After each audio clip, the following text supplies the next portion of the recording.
Hello and welcome to episode 23 of Off the Bandstand. My name is Christian Wiggs. I am your host. Today's episode is Doc Watkins, the owner and curator of Jazz Texas, which has become a staple of the San Antonio community. Doc is always the best dressed person in the room and has built an invaluable relationship between musicians and audiences alike by making every aspect of his club just the epitome of first class. In this episode, we talk about the seldom taught skills of landing a gig and the cost beyond the 6 to 9 time frame of that gig. We talk about all of the considerations when making records and how the office views for musicians are certainly never boring and sometimes present the opportunity to be in a little too close of proximity to a mechanical bull. So stick around to the end to catch that really interesting story. And then the releases of the week, obviously we got to talk about Doc. He's putting out stuff all the time, but being that it is December 3rd today, we want to make sure to plug his Christmas record, which is called Christmas in Jazz Texas. This is a 25-piece big band orchestra with strings. Where can you find that anymore, especially from a local musician? I mean, Doc is known for being a renowned musician all around the world, but to have him right here in our own backyard and to be able to experience his music is just amazing. On this record, he humbly presents the many hats that he wears, from bandleader to pianist to vocalist to arranger, and he composes as well. And in doing so, Doc has really captured the essence of a classic big band holiday record. I mean, the band's so tight, everything just feels so good, and it'll really put you in the Christmas spirit and in the Christmas mood. And I think this year especially, we need some of that festivity. So if you would like to get one of those, you can add it to any number of your collections. You can add it to your CD collection, you can add it to your vinyl collection. A rarity to see, new records out on vinyl, especially from local musicians, and then your digital collection as well. So if you want to add that to your collection, you can go to jazztexas.com/shop, and of course, as always, we have the link right here. And then if you want to learn more about Doc in general, you can go to learn.docwatkins.com. Had to rehearse that one several times in front of the mirror and take it real slow. And then the next release of the week is from David Mescatique and myself.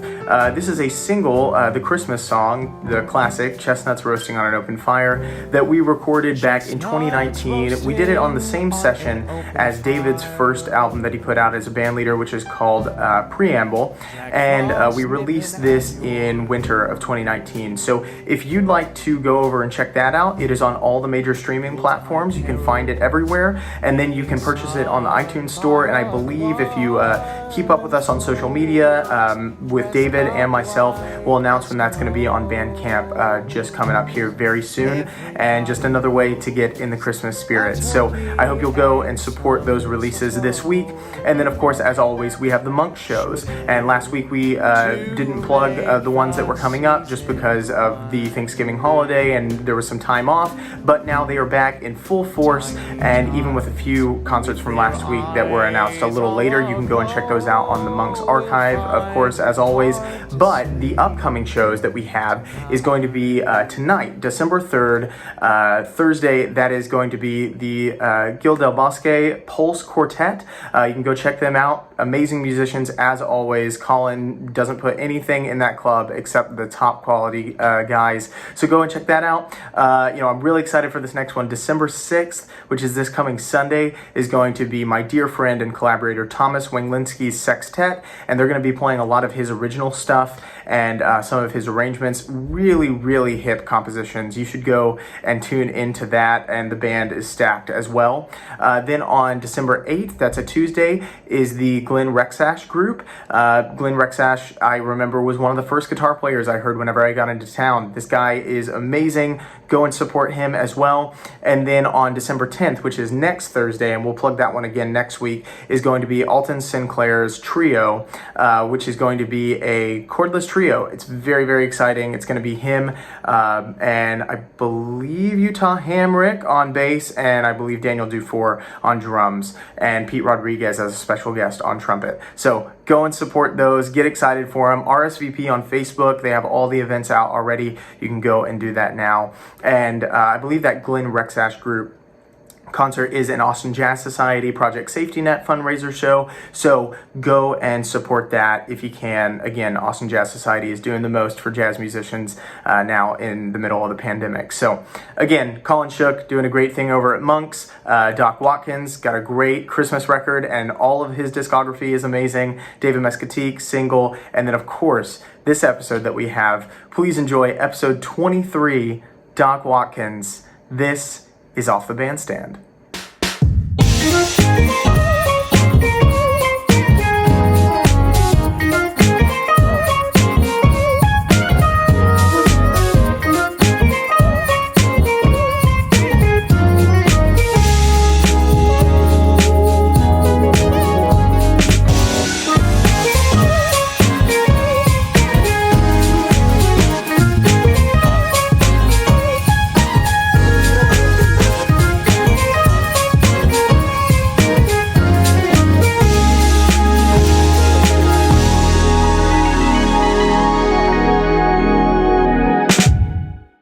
Is that just like routine improvements, or just like spending time with family, or what was the? No, we had believe it or not, during the pandemic, all the way back in May, we found some really severe water damage in the club that was causing the floorboards to warp up, and so we got an inspector in there and got the insurance involved, and we found out that the water table underneath the basement was leaking up through the slab and completely wrecked basically all the wood in the basement. So they right now they had to tear out the stage. They had to tear out all the floor and all the subfloor. So if you go in there right now, it's nothing but concrete, and the bar is still intact, but like everything's gone. So they're letting it dry out, and then they've got to put everything back together. So right now, it'll probably take them through the end of the year to do that, and then we'll be able to open back up in January.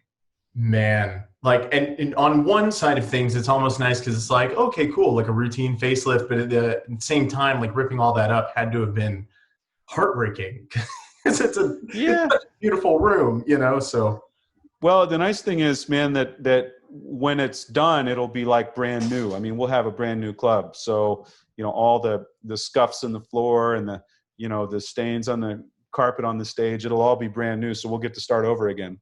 Yeah. Well, cheers to that. Yeah, man. Cheers. Yeah. Thanks for having me on. Of course, man. Thank you so much for taking the time to come on. I mean, it's really just an informal kind of hang. The way that I describe it to people is just, on stage. And I'll say too, why I think you're the exception with this. But usually for musicians on stage, people don't really get a chance to get to know us or like what our influences are, unless they are like avid jazz listeners and can kind of pick it up on it. But they don't get a chance to just kind of hear who we are as people and grasp that side of the personality. So I like this idea. Really, it was just an idea for me to be able to have conversations with people who I really miss during the pandemic.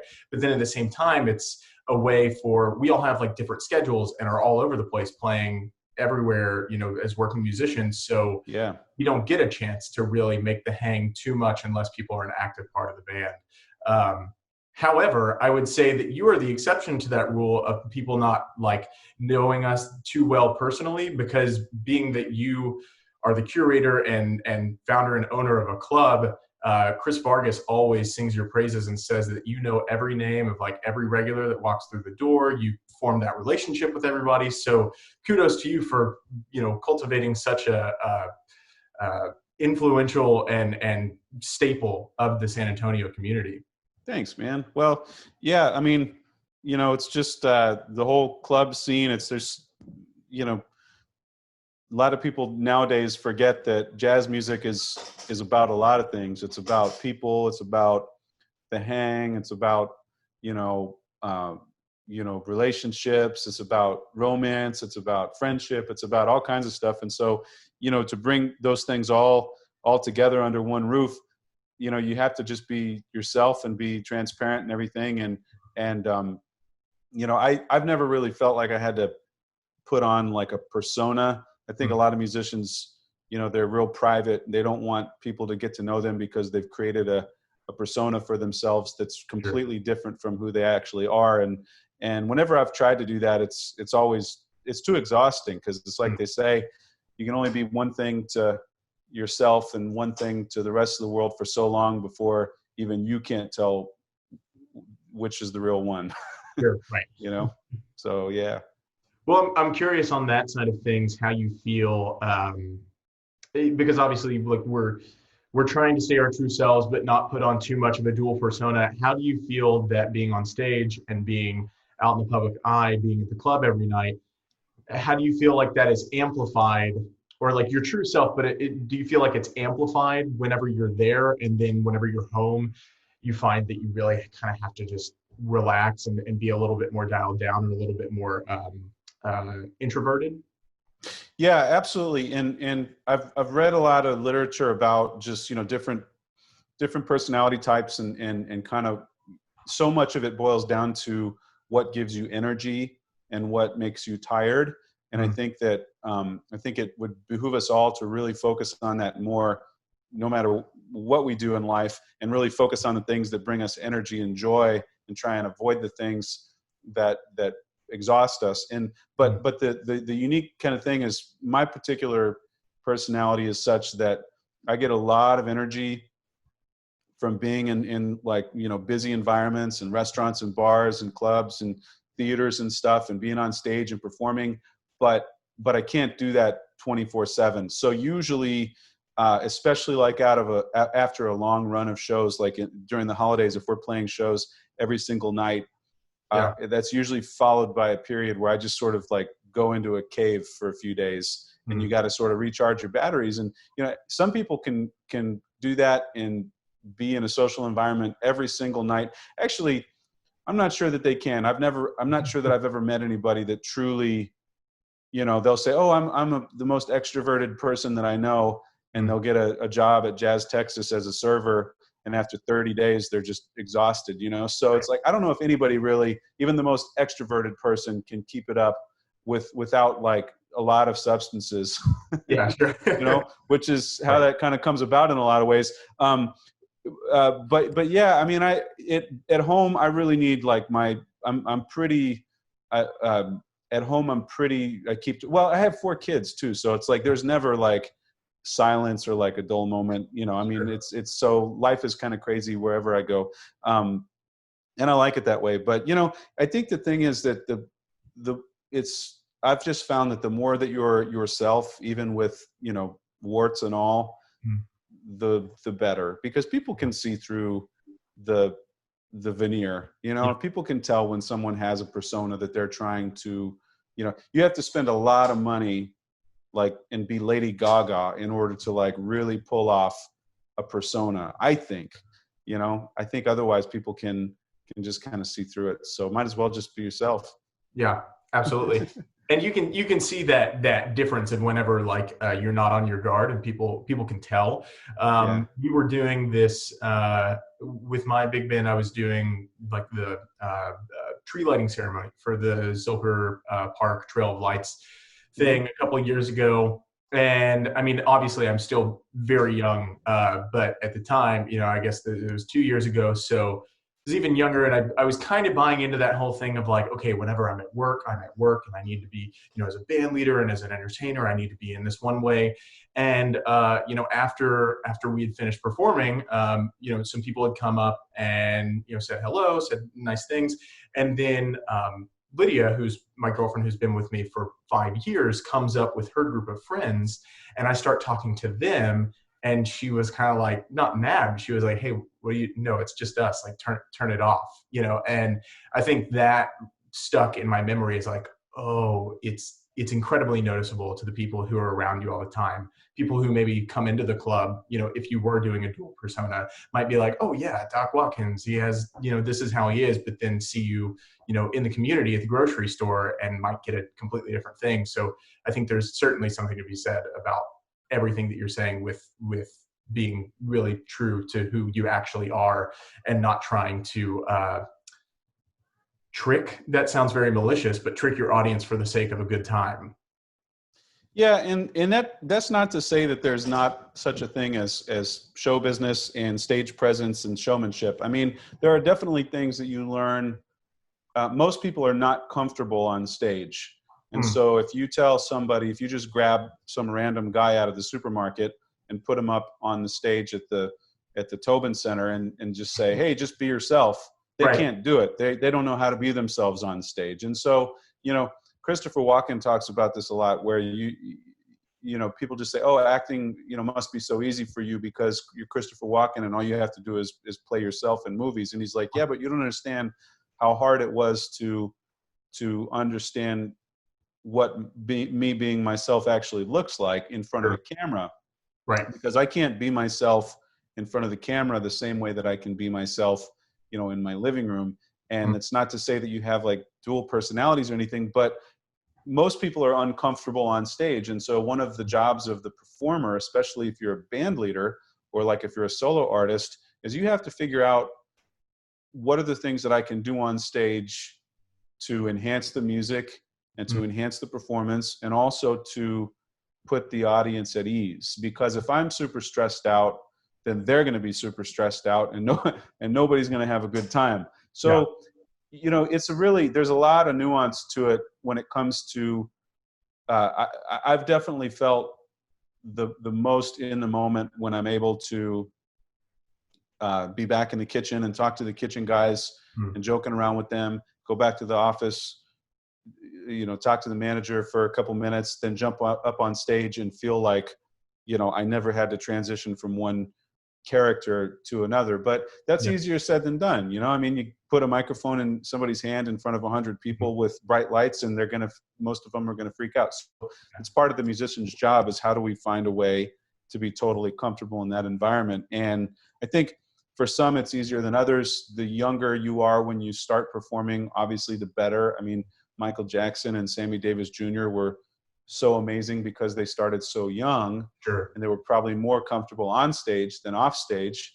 But even if you didn't start when you were 8 years old, you know, you just repetition, you get to a place where you're more comfortable on stage than off stage. And I've definitely felt that a number of times, that it took a long time to get there, but you jump up on stage and you just feel like you're in everybody's living room, and that's a beautiful feeling.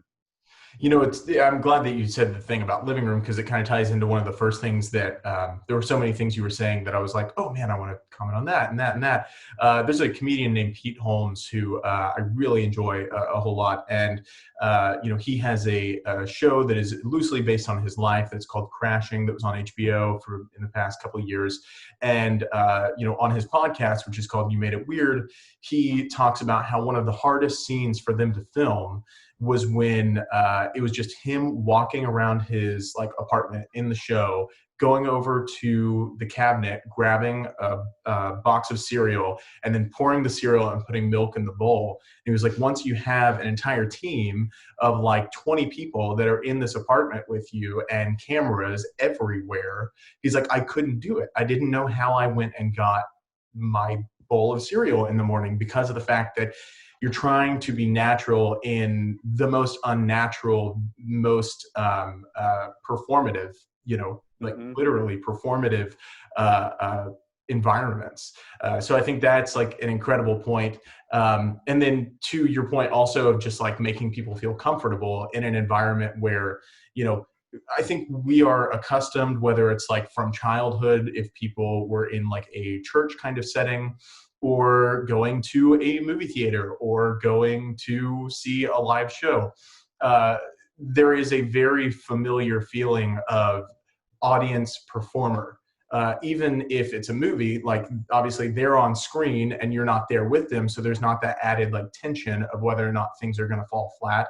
But there is this feeling of like, okay, I have come here now, so I don't have to be the center of attention. This is not an interactive thing necessarily. It's me wanting to check out and have fun and relax and be entertained. But what I think is really great about strong band leaders and strong performers is if you can both take that relaxed feeling that people want to have by being in the audience, but also make them feel like they are an active and informed member of the experience that you're having, to where they are involved, but they are still relaxed and don't feel like they themselves have to perform, but they have a voice. I think is the ultimate goal of a band leader, to your point, and really kind of stresses the idea of like, okay, I'm an entertainer, but I'm also a conversationalist. And I think the person who does that most is, not an episode goes by where I don't reference Kurt Elling, because he's just the height of who I think is one of the greatest of all time. But, I've seen Kurt 6 or 7 times now, and in every single performance, there is not a doubt in anyone's mind that he is the captain of the ship, and you are completely relaxed, and he's going to make you laugh, and he's going to make you feel important. But never once are you questioning his judgment or what he's going to say next, or if a joke's not going to land. Even if the jokes don't land, he's still charming, and he still makes you feel at home. So anyway, sorry, I just talked for a very long time. But no, you're exactly right. And it takes a lot of work to get there. It takes a lot of work to make it look easy. And, but especially as a band leader, you have to remember that people are there. They're not only spending money, but they're spending time, which is the most valuable resource anybody has. So even if there's not a cover charge and people come out to see you, there's a million other places that they could be that night.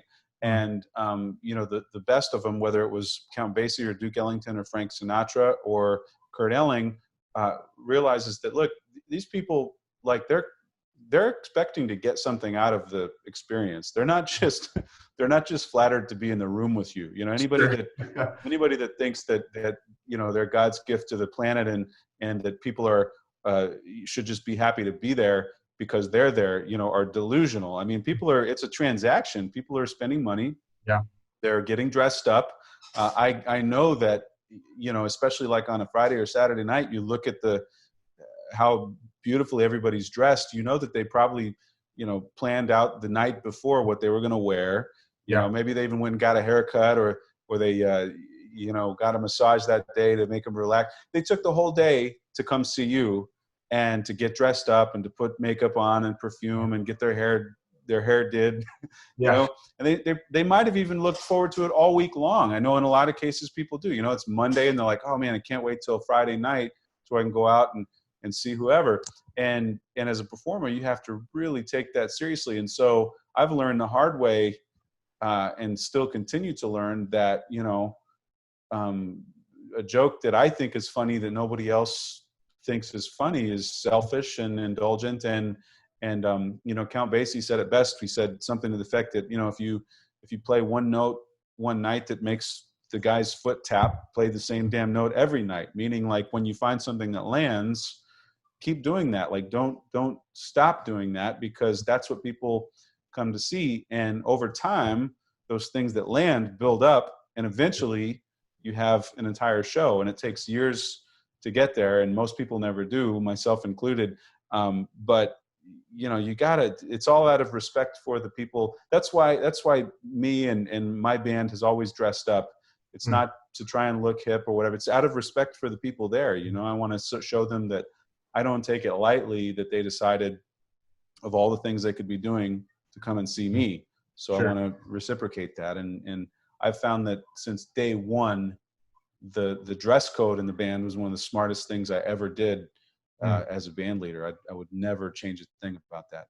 Yeah. If anything, I'd probably instruct it more. I'd probably enforce it more strictly.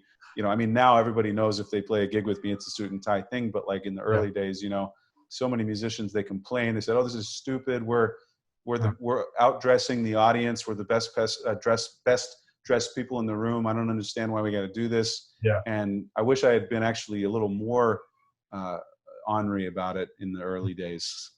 Well, Doc, I think you'd be hard-pressed to find anyone within a 90-mile radius that didn't say that you were the best dressed person in the room. I mean, that's like, not to reduce it down to something as, I don't know what the right word would be, but as little as like the word like image, but like what you were saying, like some people might be like, oh, it's an image, the suit and tie, but no, you're saying like it's more than that. It's a respect for the fact that in the same way that musicians want the kind of acknowledgement, not necessarily respect, but they want the acknowledgement that like we didn't just show up and now we're playing music, like all the time of like practicing that led up to the gig.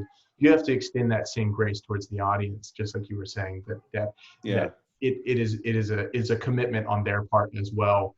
You know, another thing that I was curious about is you said the thing about I can't remember if you said it was Basie or Duke that was saying, you know, if you find a note that works, keep playing it every night. However, I'm curious to see what you think about the idea that well, let's use a steakhouse gig for example. Before the pandemic, we played Ruth's Chris every Friday night from 6 to 9, and I would notice that when we played, you know, what jazz musicians would affectionately call all the hits, right? So if it was like Fly Me to the Moon, Come Fly With Me, All of Me, just very straightforward tunes, it would turn heads. People would be satisfied. They would clap after those tunes. You start getting into a little bit more, you know, they're not even like deep cuts, but you get into things like Shiny Stockings, or you get into Alone Together. People don't know those tunes as much to the layman, right? It sounds like something, they recognize swing, but they don't recognize the melody or the lyrics. So how would you say that you strike that balance of both challenging, seems like a harsh word, but almost challenging your audience to be receptive to things that they don't quite know yet, and expanding their horizons while also keeping them involved in the conversation and not alienated? Yeah, that's a great question. And I think that the answer is you have to simply be smart about it. And what I mean is that, you know, think like an airplane pilot, or like a professional gambler. Right? Every move that you make, you have to consider, what are the stakes here? Would I spend half of my money betting on a long shot horse, or would I try a new flying technique that I've never tried before that might lead to my demise, right? If you're flying a plane and you learn the way to land the plane, you're going to do the same thing every single time. And so you have to, as a jazz musician, and to Basie's quote, which that was a Basie quote, and I've been in the same situation. I mean, we used to play Ruth's Chris, and I've played hundreds, if not thousands, of gigs where, you know, it's your wallpaper and nobody's paying attention. And I think depending on the stakes, and I don't mean stakes like meat, you know, like Ruth's Chris, but depending on how high the stakes are, that determines your set list. I think that somebody would be really stupid if they had, you know, a sold out gig at the, you know, at Bass Hall. That's in Austin, right? Bass Hall. And they said, hey guys, why don't we try something new tonight? It's like, wait, no, you finally got your shot to play a sold out show, and you're going to try something new. I mean, you have to be out of your mind, because, you know, you could completely tank your whole reputation in that night. So do the things that work best. But when you're in a steakhouse where you've got people eating dinner and drinking and talking, and maybe not really even aware that the band is there. They know that the band is there, but it's more ambiance music. Then those are the gigs where you say, guys, let's not kill ourselves and try and put on the best show of our life, in the sense that we feel like everyone is here for us tonight.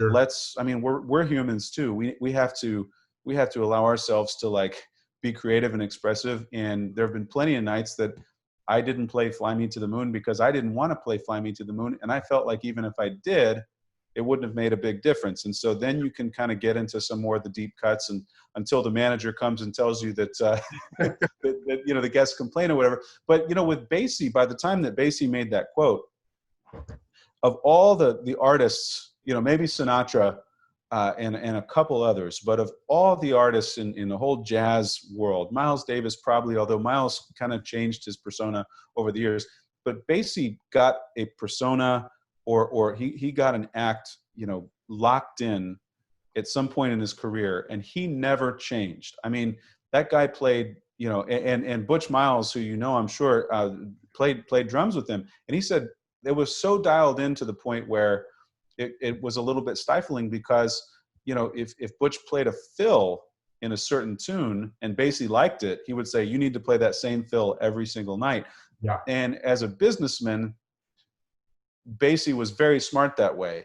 And he understood that the stakes were really high. When I talk about the stakes were such that if Basie couldn't fill the hall, he couldn't tour with the full big band. I mean, you think about how expensive that must have been for Duke and for Basie, with the buses and the 17-piece orchestra, and you got to pay for gas and hotels, and the theater. And if for whatever reason you start experimenting too much and the people don't come back the second time that you come through town, your career is done. So I think Basie was very smart that way. But for the gigging musician who's playing bars in steakhouses where people, are there for a myriad of reasons, we can tend to be a little more flexible in terms of that. But it all boils, there's no right answer other than know how high the stakes are at that moment.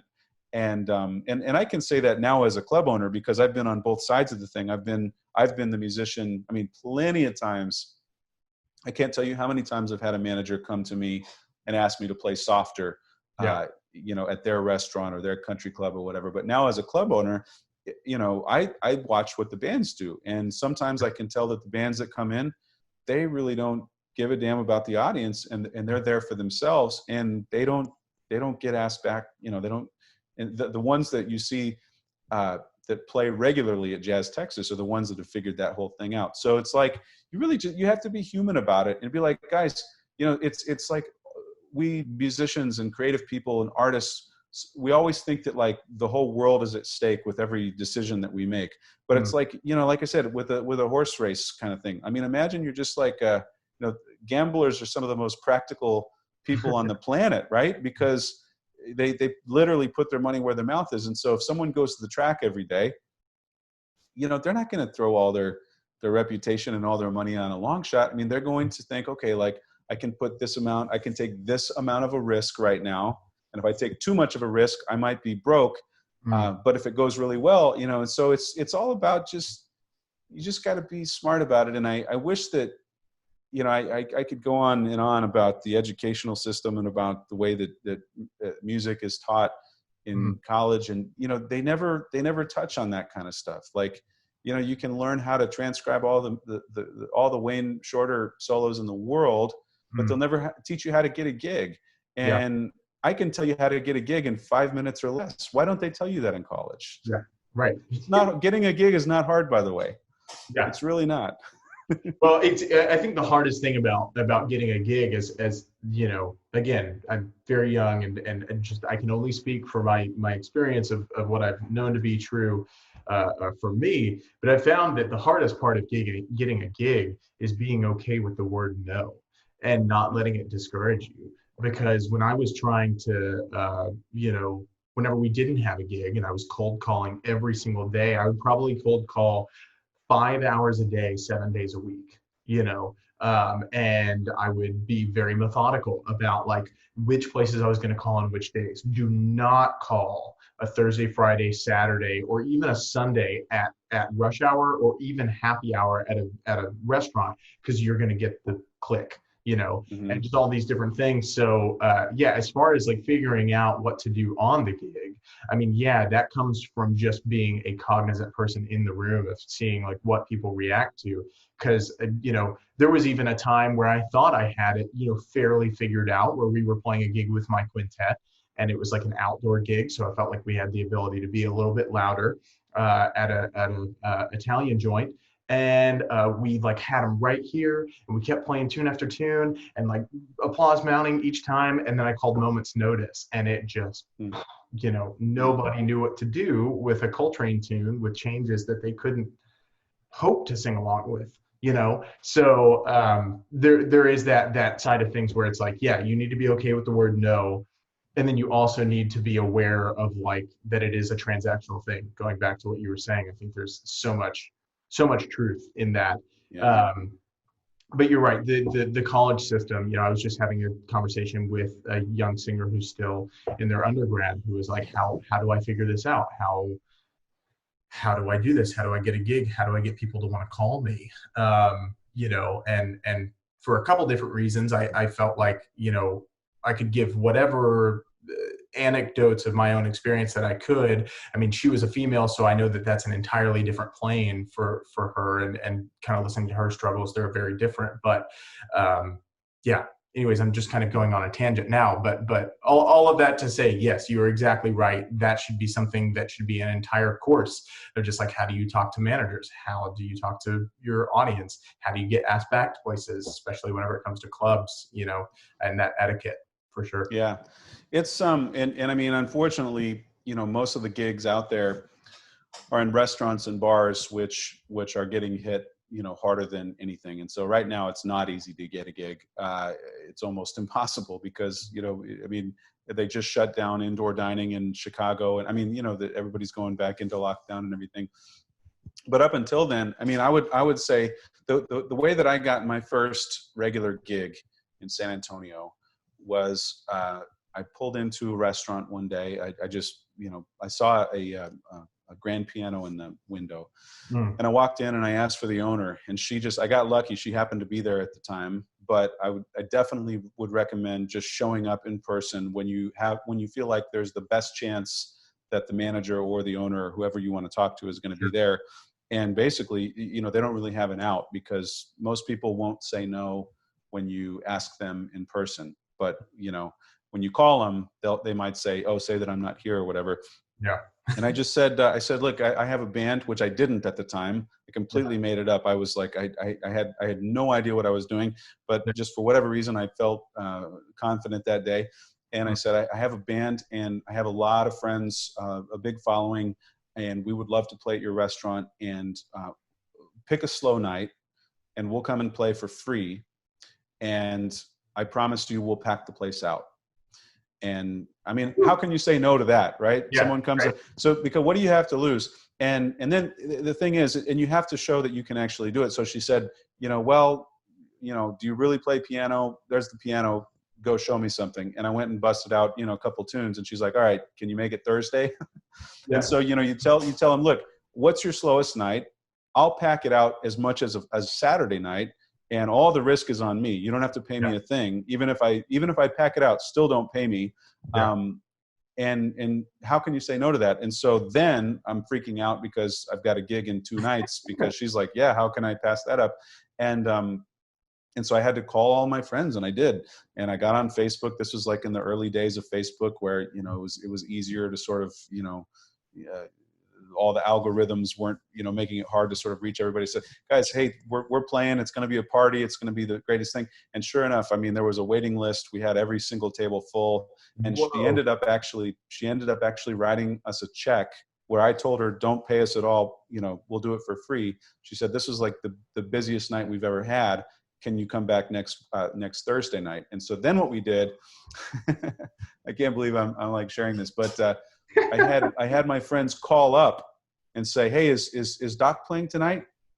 Oh, and so she's, as the restaurant owner, said, why are people calling up saying, you know, why is this guy, you know, he doesn't have a regular gig here, but people think he does now. I guess we better bring him back and start paying him. So, I mean, if you think about it, it's really, I think any door-to-door salesman, you know, would be able to tell you these tactics, you know, but as musicians, we think, well, we got to have a fancy website, and we got to do all these things and get an album out first, and we're not going to be able to get a gig for 18 months. But I promise you that minus the coronavirus, under normal restaurant and bar times, getting a gig at any restaurant and bar is not nearly as hard as people think. But the whole reason of bringing that up is I think that should be taught as part of a music degree.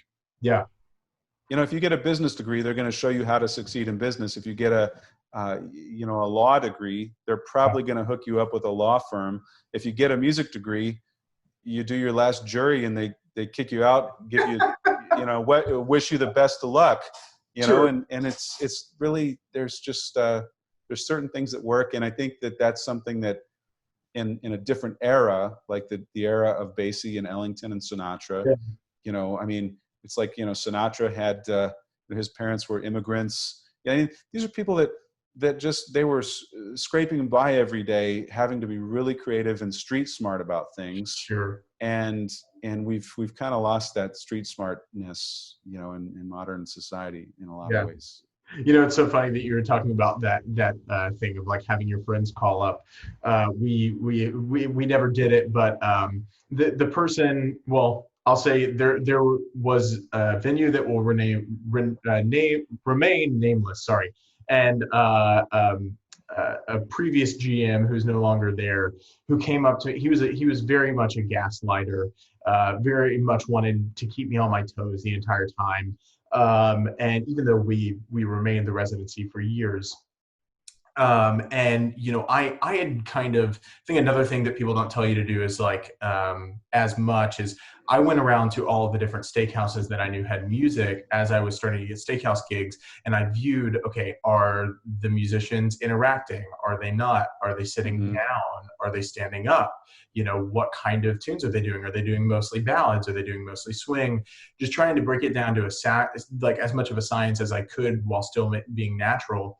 And I noticed that almost everybody, all the singers, at least in the area at the time, were on a high bar stool, because if there's not a designated stage and they were standing up, it felt awkward for people.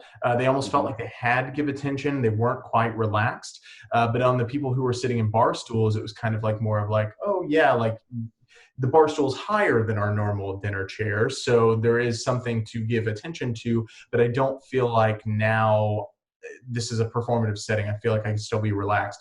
So I adopted the bar stool thing, and this specific place had high bar stools, so I brought it over, and then the person would gaslight me with saying, you know, well, people are complaining that all you do is sit there while the pianist takes a solo in between singing. And I was like, well, I could stand up and dance for you. Like, I don't know what you want me to do, but I'm game to try anything, you know, with a twinge of maybe sarcasm, but at the same time, you know, you want to keep the gig, especially early in a career.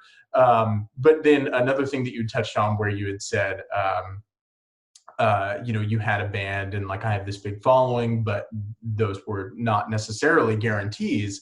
Going back to the Kurt Elling thing, he would take his Kinko's packet around Chicago, and he had made up quotes about himself where people were, you know, fake names and fake quotes saying how great he was, but it got him in the door, at least in some places, you know, and eventually the Green Mill, which was his home club. And then now he's back in Chicago after being in New York for 10 years.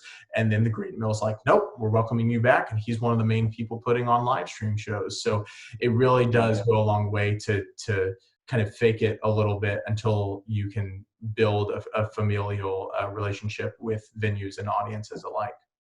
Well, you just, you know, and I don't even know if it's faking it really. It's more like assuming the risk. Sure. Because especially with a theater or a music venue or a restaurant or a bar, whoever's the boss there, the one thing on their mind is making money, because it's such a hard business. They can't afford, for the sake of your art, to lose $1,000 on a night. So they're thinking, you know, is this going to be good for us? And so it's less of faking it and more of assuming the risk, saying, look, we'll come out, and if it goes horribly, you don't lose anything. Right. And if it goes really well, you get everything. I mean, who would turn that down? If you came to me and you said, look, the Dallas Cowboys are playing this Sunday, and you know, I need $100 from you. Sure. And if the Dallas Cowboys win, you get $1,000. And if they lose, I'll come up with $100. So you don't lose anything. I mean, who could put, that's an impossible deal to pass up. And when you make that to a club owner, now the thing is, then that puts you in a tight spot, because if you can't actually deliver, then you look stupid, and then it makes it all that, you know, harder. But I will say that in most restaurants and bars, 40 or 50 people will make the difference.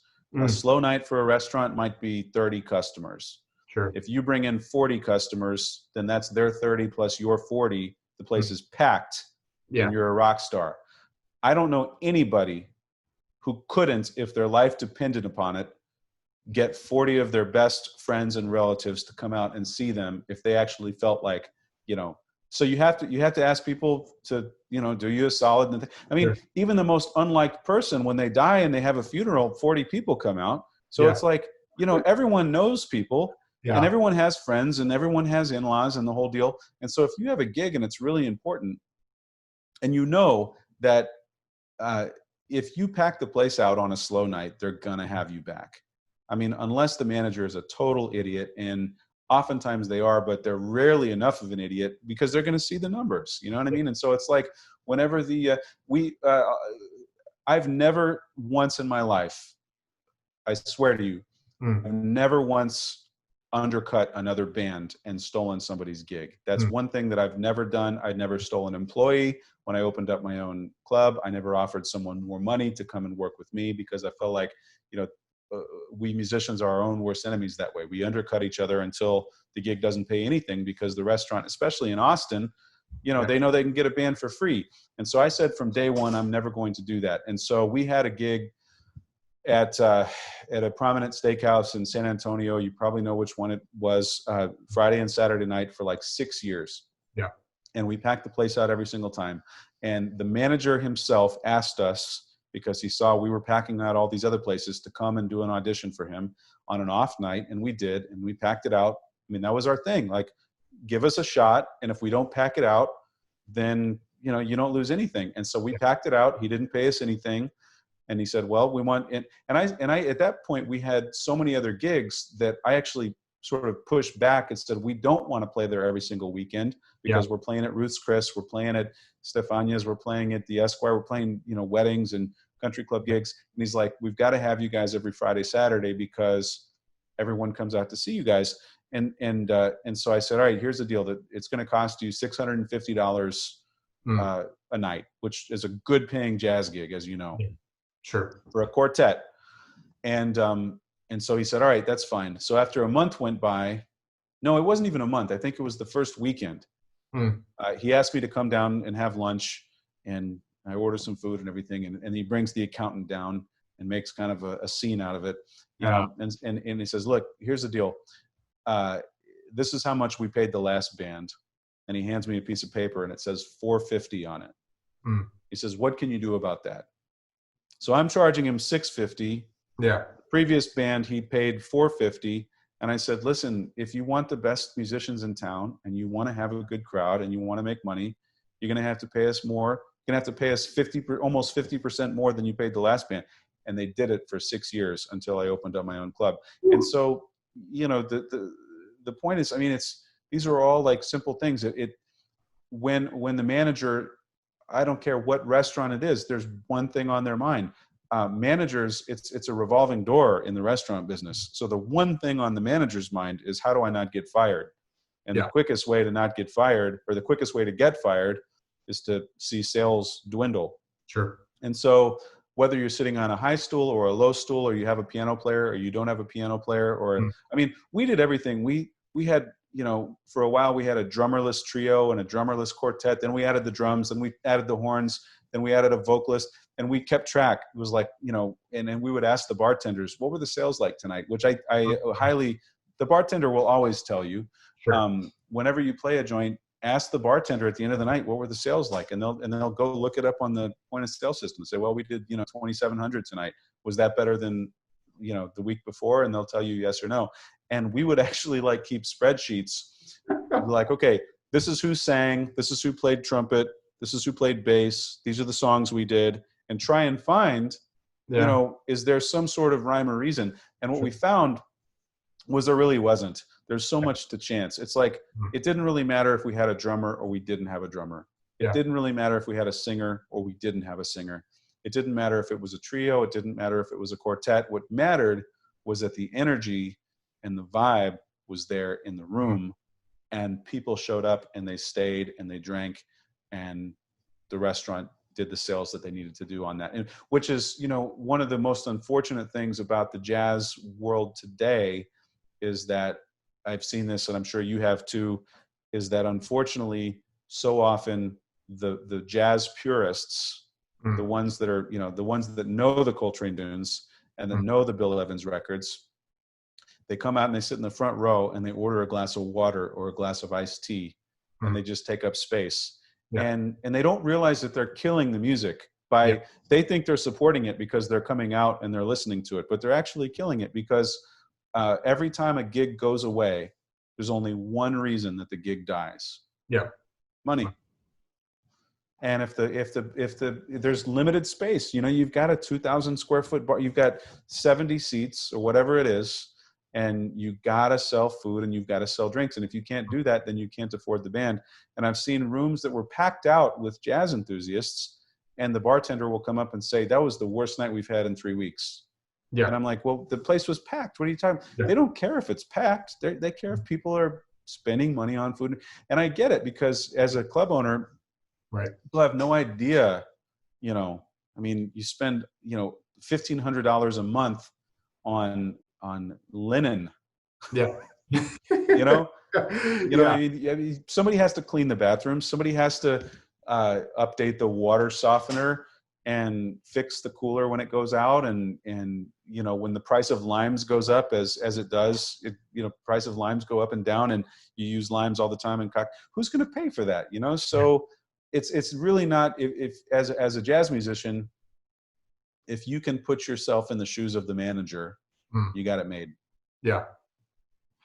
Whew. I feel like, Doc, I feel like we need to charge a subscription to this episode, because this is just a masterclass and you're giving some really, really amazing knowledge. But yeah, that perspective is incredible. And I think that's something that musicians don't really see until they do the business side of things, you know.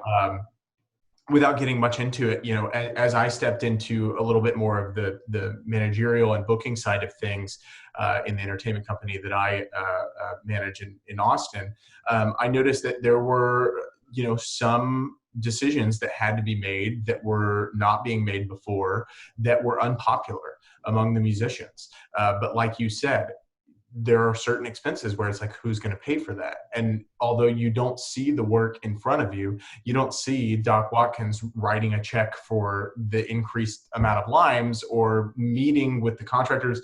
And another thing too, like you said at the very beginning, like time is your most valuable resource that you can give. So not only your time, but your money, and then the stress induced on that, of kind of stressing about those different things. Like, there is a cost to everything. And although it doesn't make it any easier of a pill to swallow necessarily for the musicians who are simply that, it is something that, you know, I think empathy and understanding is something in many facets that a lot of us could use nowadays.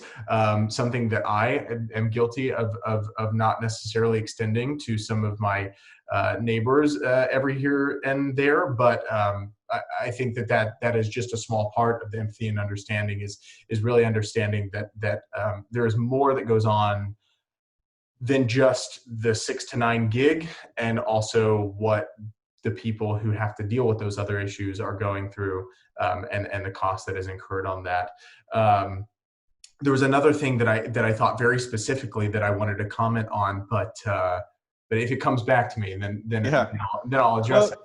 You're right. You mentioned the 6 to 9 gig, and I realized that anybody that's playing a professional gig has probably been playing music since they were, 9 years old or younger. In my case, I mean, we all started when we were kids, and so it's not like we just show up at 6 o'clock and play a 3-hour gig and it didn't cost us anything. But keep in mind that, to your point, we get to play 6 to 9 and then go home.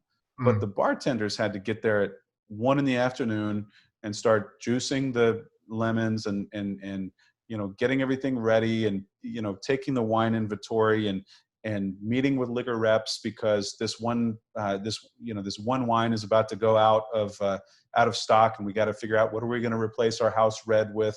And then, service starts at 5 PM, and it's kind of slow for a while. So then the happy hour crowd comes in, then the dinner crowd comes in, then there's the late crowd. Then you got to clean up. Those guys get out of, they're working 1 PM to 1 AM day after day, and the band swings in at 5:30, sets up real quick, gets in front of a client, says, "Hey, can I get a drink?"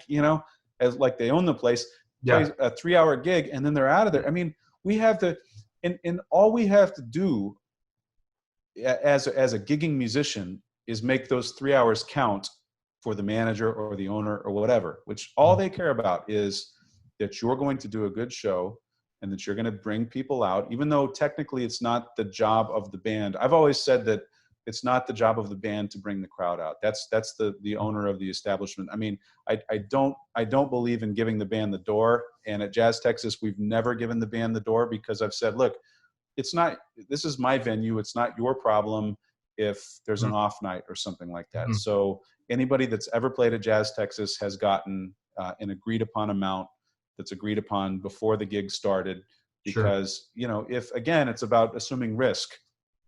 And there have been times that bands, you know, will see, you know, the place is packed and the gig paid, you know, $400, and they're like, well, we think it should have paid $600. And I was like, yeah, but last week there was nobody here and I still paid you $400. So would you rather get $100 tonight and $600 next time, or would you rather just get the same amount? And every single band has always said, we would actually just prefer to get a steady amount. And then that puts the risk on me, which I'm happy to assume. But you know, it's kind of simple that way. And I think, you know, you mentioned empathy, and the trick is empathy for whom? You know, is it for the patrons, or the jazz fanatics in the front row, or the couple on their first date in the back, or the bartenders or the manager? You have to be really strategic about, because empathy is all about getting in the shoes of someone else and seeing the world from their perspective. And a lot has been written on empathy in the last 10 years, especially. A lot of really great stuff that suggests that empathy is our most powerful tool, because if we can get into the shoes of another person and see the world from their angle, you know, that just helps everybody. And but the question is, well, you know, when you're on a gig, who am I trying to get into the shoes of? You know, because everyone has competing interests. You know, I mean, there are certain nights where the bartenders wish that the band would just stop playing so everyone could go home and they could get out early. And the owner is trying to make money, and the manager is trying to please the owner, and the guy in the front row has requested like 7 songs already and doesn't get the point that it's not his show, you know? So you're trying to figure, how do I make everybody happy? And that's the hard thing about being the band leader.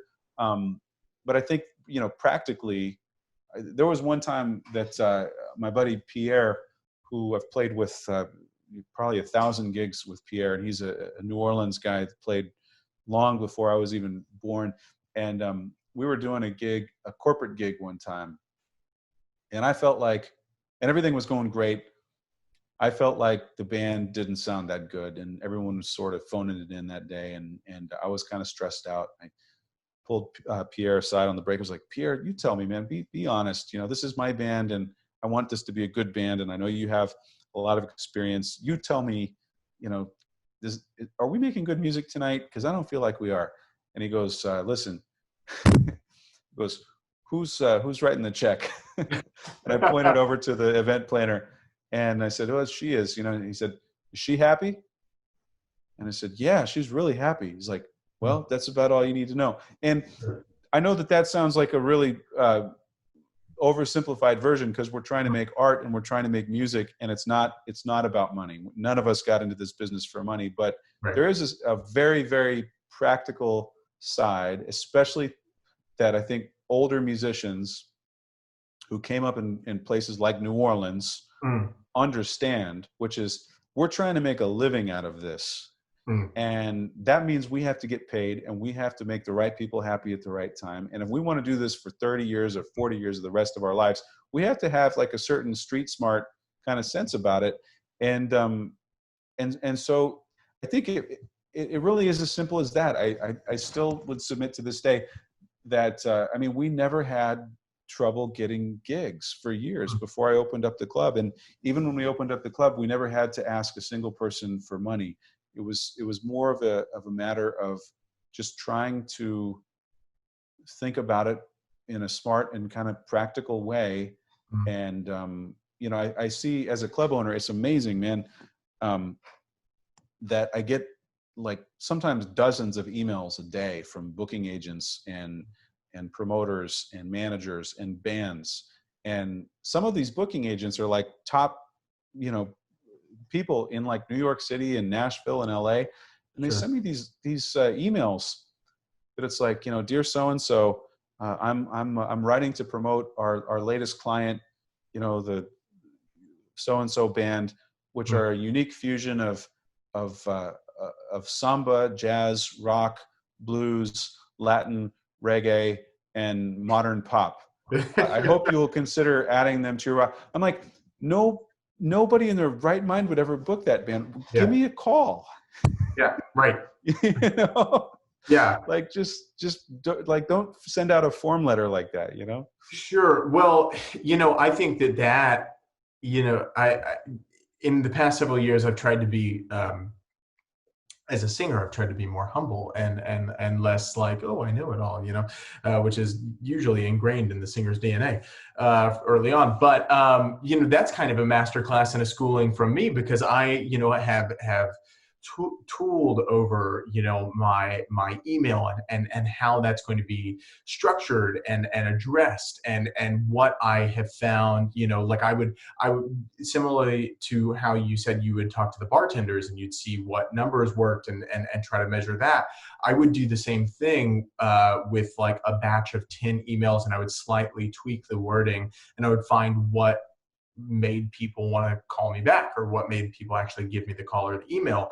And I thought about it more from a perspective of, okay, here's my email, because emails are a little bit less invasive, where it's not taking as much of their time by getting them on the phone.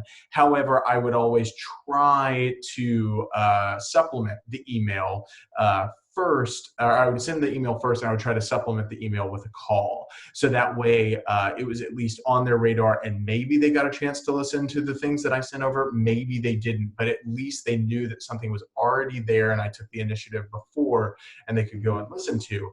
But from what you said, where you were like, why would I book this thing that was like a form submission when they could just give me a call? And I know that like the booking agent is a little bit different from the artists themselves, because the booking agent is like, okay, now I'm dealing with somebody who's maybe a little bit more on the business side, who I can have more of a functional conversation with, rather than, my band's really great, you're going to love us.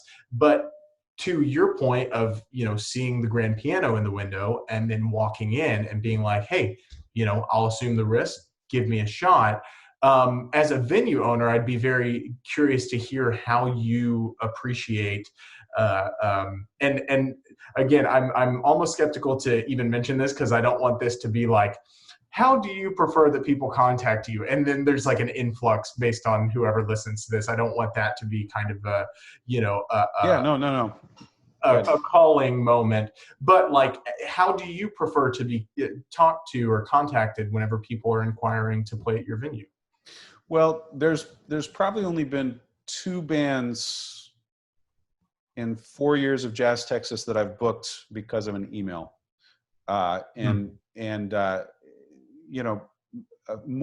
probably a few more because of a message or a text message. I always tried to sort of keep my ear to the ground as far as what was going on and, who was around. And as a musician, I kind of already knew the playing field, or at least a lot of the playing field. So When I opened the club, I called a lot of my friends and said, hey, why don't we book you? And then I also play half the shows. And so it's not like I was having to book the venue cold, from scratch. But I would say, my advice to anybody trying to get a gig would be this: go to New York City and stand on the corner of whatever and whatever, and you'll find 2 things. You'll find a hot dog stand on one side of the street with a line around the block, and you'll find a hot dog stand on the other side of the street where no one's buying. And I guarantee you the product is the same. Figure out what that guy with the line around the block is doing differently than the guy with nobody there. I've seen this. I that sounds like an exaggeration, but I kid you not. I've seen time and time again in Chicago, in New York, in Austin, in LA, in San Antonio. You'll have a row of restaurants on a street or bars, and you'll have one that's just packed and that can't get you in for an hour and a half. And right next door is one where there's nobody there. And they might even be both like Italian places, and they both look more or less the same. And I guarantee you they all get the same food from the same vendors, from Cisco and from Martin Foods and all these places. And you got to ask yourself, what's the difference? Downtown on Houston Street was, in San Antonio, you had Bohannon's, which was the place to be, like the greatest. And right next door was, I won't even mention names, they were basically surrounded by restaurants which were empty on a Thursday night or a Friday night. And so, what are they doing differently? And I think that there's a certain, like I said, there's that old school kind of the guy that's selling the hot dogs in Manhattan, his name's probably Tony, and he's probably not very well spoken. Sure. He's not more educated. He understands that there's a human connection that has to happen. And he probably even tells his customers, look, if you don't like the hot dog, come back and I'll give you your money back. Things like that. Being generous with people and accepting the risk for them, I think, is a huge one.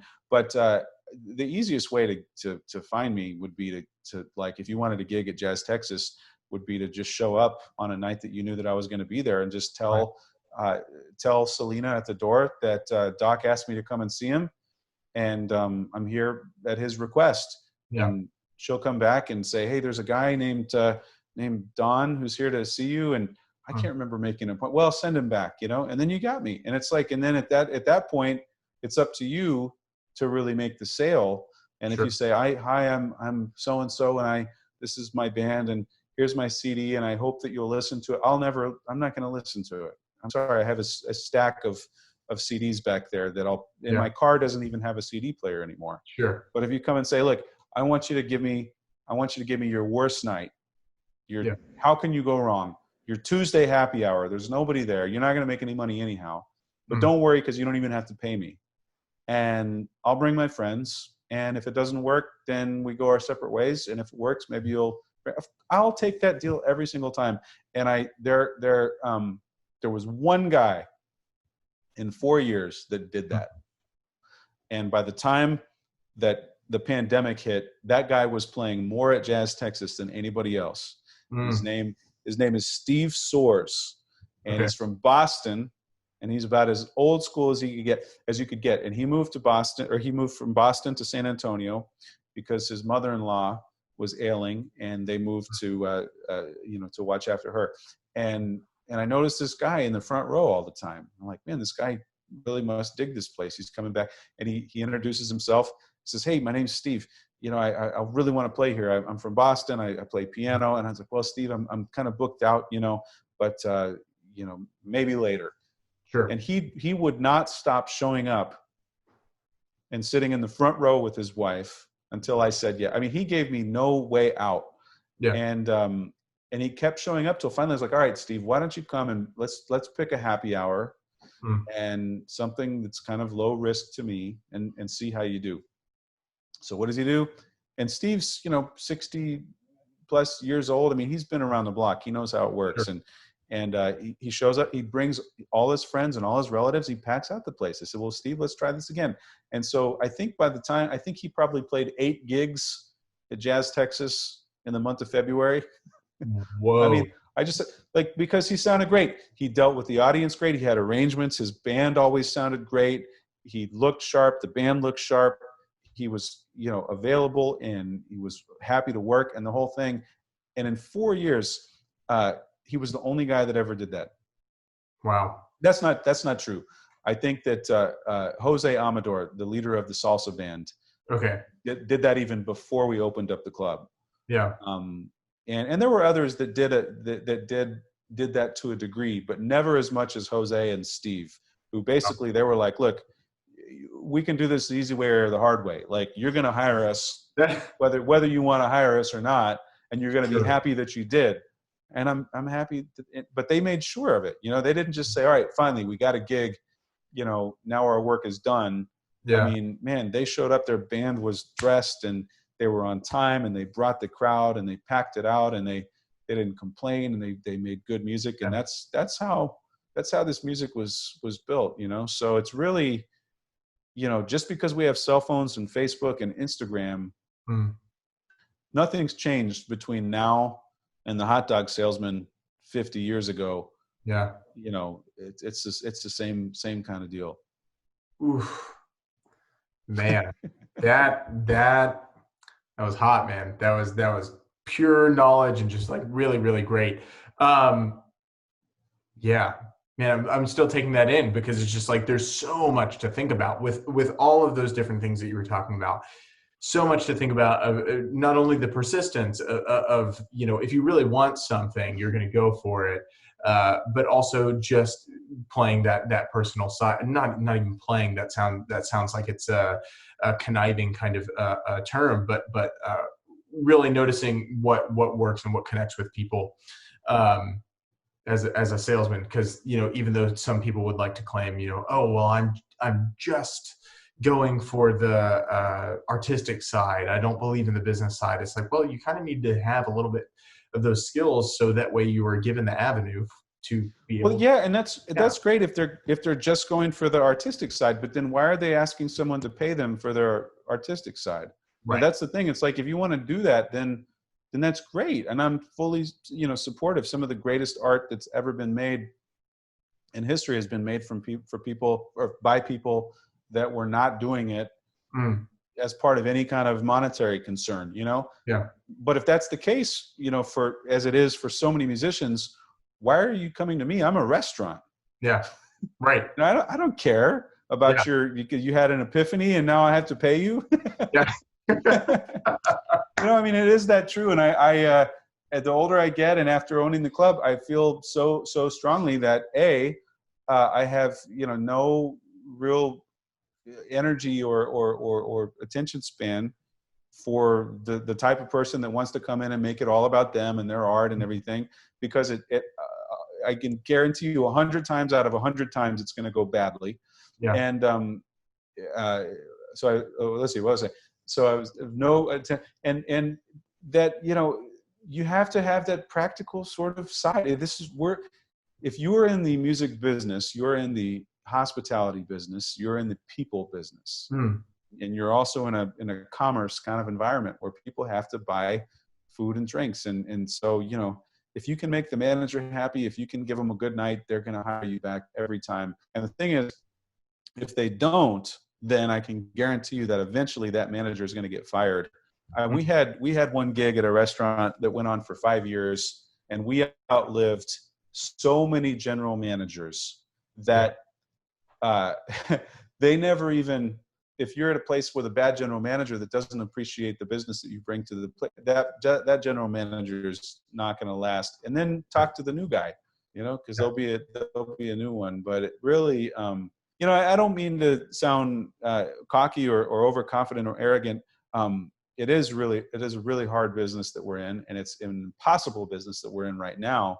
And but I think that once the pandemic is over, there's still going to be a market for restaurants and bars. People are still going to want to go out and socialize. It's going to be like the Roaring '20s again. There'll probably be more opportunities to get jazz gigs than ever before. It might take a year or two to get there, but when I would hope to see that when we do get there, that people like yourself and other hardworking, ambitious musicians will be able to just go out and just create gigs and just make it happen. Some of the gigs that we got, they weren't even gigs before we got there. I mean, we said, we'll bring the piano, and if we have a place to store it. I mean, I even played a gig for several years where I had to buy a van and an upright piano and bring the upright piano and unload it and put it in the restaurant, play the gig, unload the upright piano, put it back in the van. And then every 6 months I'd have to get a new upright piano on Craigslist because the heat of San Antonio would just destroy the thing. So I spent several years with a ramp and a giant creepy van with a piano in the back, driving that around just to places to make, because they're like, yeah, we don't really do jazz here. We're not really a music venue, and we don't have a stage, and we don't have a sound system, and we don't have a piano. And I said, well, I'll bring the piano. And they, really, you'll bring an upright piano every time and you'll take it with you when you leave? Yeah, sure. How can you say, you make them an offer they can't refuse, and they'll say yes every time. In my career, I never, and again, I'm not boasting, I'm just saying that this would work for anybody, but I've never lost a gig, and I've never not gotten a gig. Yeah. I mean, if you bat 1,000, how can you say that that it doesn't work? Yeah. Right. Yeah. No, I'm not the best piano player around either. There's plenty of guys that can play just as good as me, Yeah. Well, I don't think that that's at all boasting. I think that's just like speaking to personal experience. By the way, I'm not sure if I cut you off. You had kind of frozen for a second, and I wasn't sure if I had cut you off. Yeah, I noticed that. Yeah. You're good. Okay, great. No, I don't think that's boasting at all. I think that's just speaking to like experience, right? And that's all that any of us can do. You know, John Kleckman, a bass player in town, had posted a thing about writing a letter to Sonny Rollins and you know, just asking like, how do you make a living at this? And you know, Sonny Rollins had just kind of like spoken, you know, his personal experience. So you know, if you can't find merit and value in the words of Sonny Rollins, one of the greatest saxophone players and most revered people in our genre, then you know, where can you find it?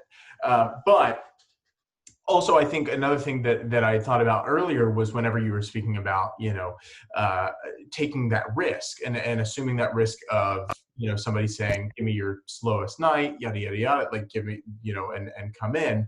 I think that you've kind of placed yourself in a very, very great position where you've built up a reputation of the club that where if you do take that risk, it's not quite as much of a risk where you would alienate regulars or even people that go there because of the fact that they're going to know that, you know, sometimes you just took a risk, right? As opposed to like somebody walking in and thinking, oh, now here's a venue that only hires bad jazz musicians. Surely you wouldn't get that vibe by walking in. I mean, first of all, when people drive up, they're in the Pearl.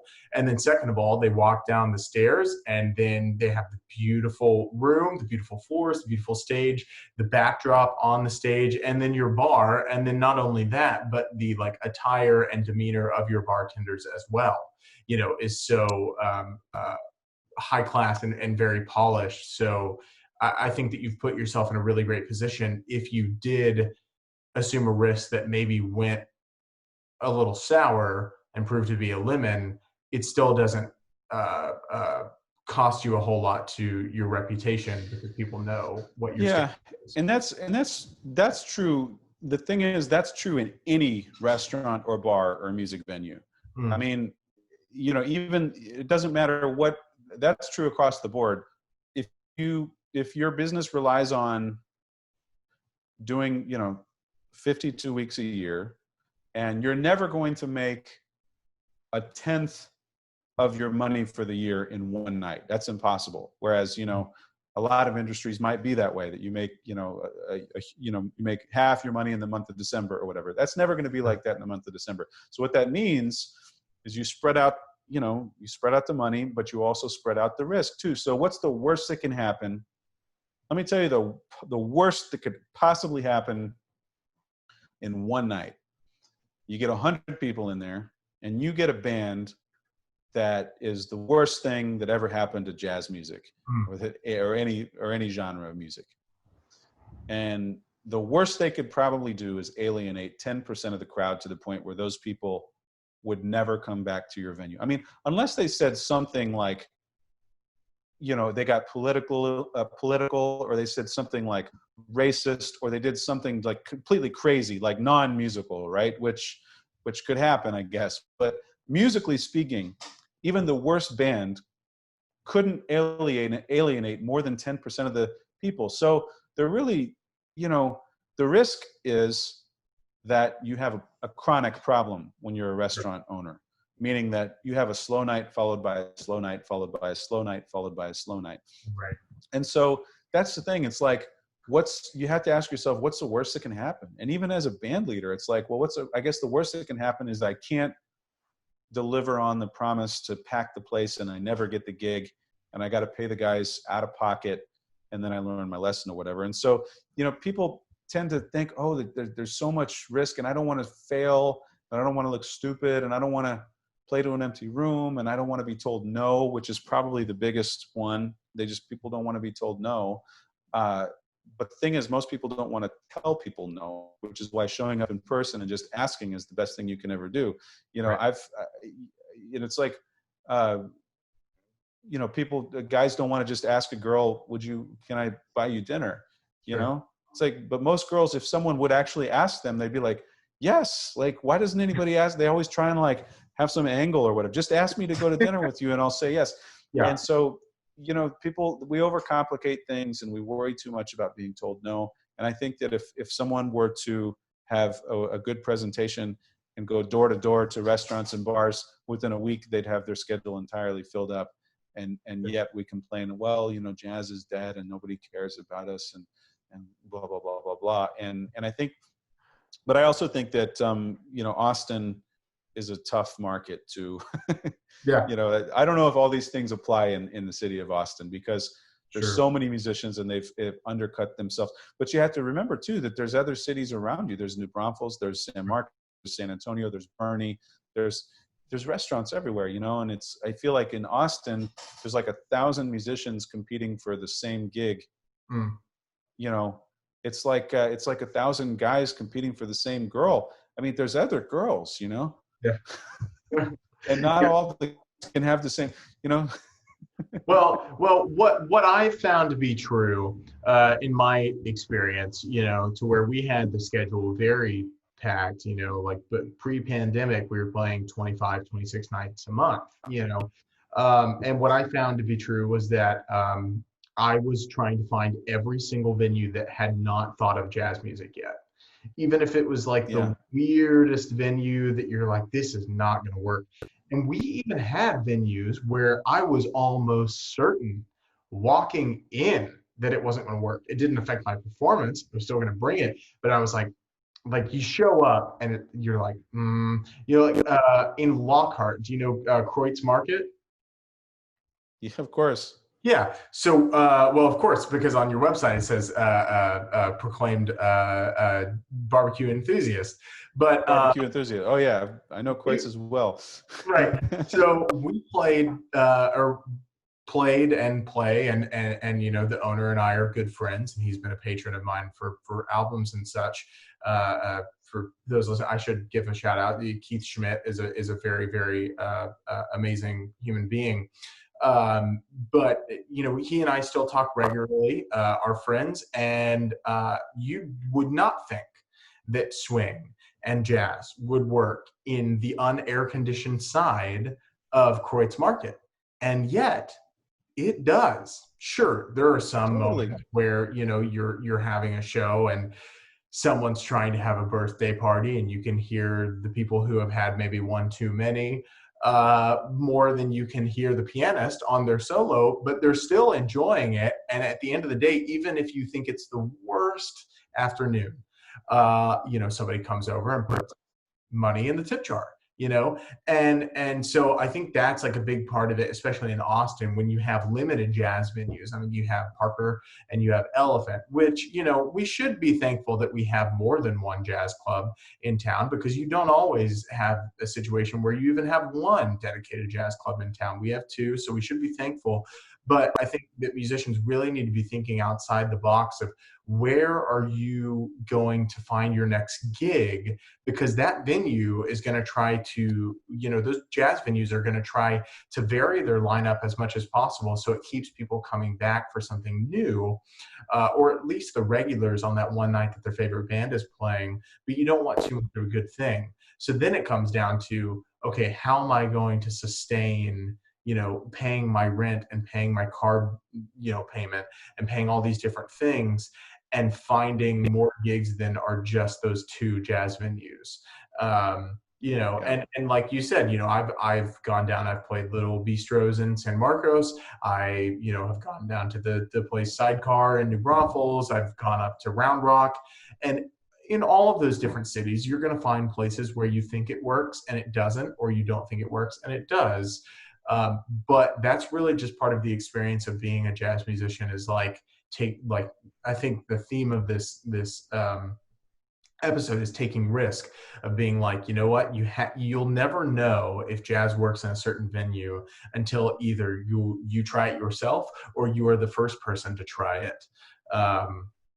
And then just take it from there. But it does require a certain amount of persistence and risk to explore those possibilities.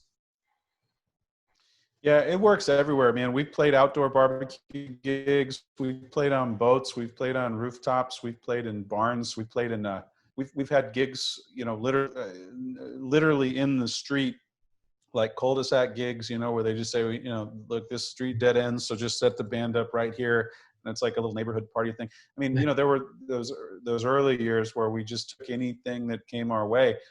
Excuse me. We did a gig one time for a house building company. They just bought some land out west of San Antonio, and they had some land up on like a hill, and there was like nothing out there other than a dirt road.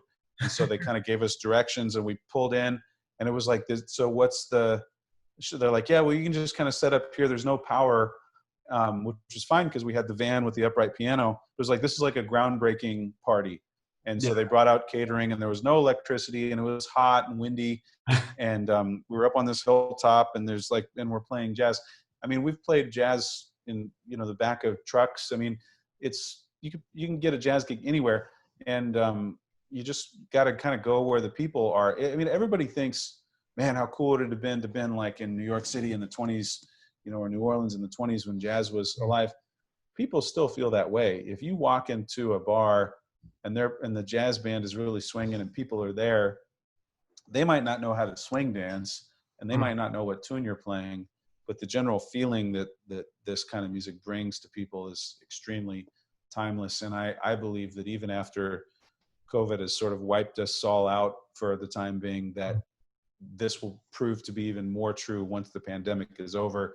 And we'll go back, and people are starving for this music. So there's but you know, musicians do have a tendency to kind of cluster in the sense that, you know, they would rather all compete for the same gig because that's kind of a known quantity. The Elephant Room, you know, everyone wants to play at the Elephant Room. They would rather settle for less money and play at the Elephant Room because of the prestige of it than go out and create a gig in some other place where there's no competition. I mean, you know, the nice thing is if you go out to the outskirts of town and find a steakhouse or a barbecue place, you're probably the only jazz band that's looking for a gig there. Yeah. Whereas if you're trying to get a gig at the Elephant, where you got to stand in line for 100 other bands that are trying to get a Tuesday night, Yeah. you know, and so but we do have a tendency, it's a human thing to try and kind of cluster in this herd mentality kind of thing. And I think it's worth avoiding. Of course. Well, Doc, I feel like I could talk to you for hours, but I want to be respectful of your time. And I do want to ask about Songs of 2019. We plugged that a couple weeks ago, or I guess it was last week on the last episode. But so there's a very thematic, there's a very almost cinematic feel to the music you created in that album. And you know, like just from the very first track, like the slow burn, right? That very much feels like a slow burn, but is so gripping and so exciting that you're constantly listening. And I mean, it's a longer track, and it doesn't feel like a longer track. It just feels like you're like experiencing something that is constantly evolving. And then one of the other tracks that I really enjoyed was I want to make sure that I get it right. It was it Ulysses and Argos? Oh yeah. Or I know Argos in what's his name? Odysseus. Odysseus, right? Odysseus, yeah. So then there were like tunes like that I really grasped onto, and then the final track of the album too. So obviously, with the title being Songs of 2019, and it being, you know, like, okay, here's things that I felt like I developed during this year. Was there very much like kind of a thematic or picturesque kind of thing in your mind of what you were thinking about? And how does like the album cover tie into that, if applicable at all? Yeah. And if I cut out, let me know. I think that there's a little bit of latency or not latency, but okay. Just let me know if I freeze up on you. But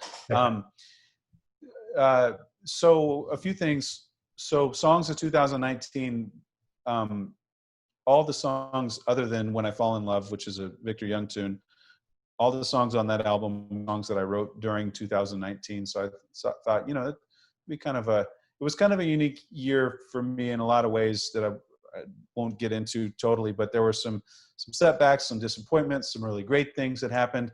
And I did a lot of writing in 2019, more than I normally would. I wrote a lot of tunes, and I wanted to do an album that was kind of concise, a little different, kind of really gritty and really honest.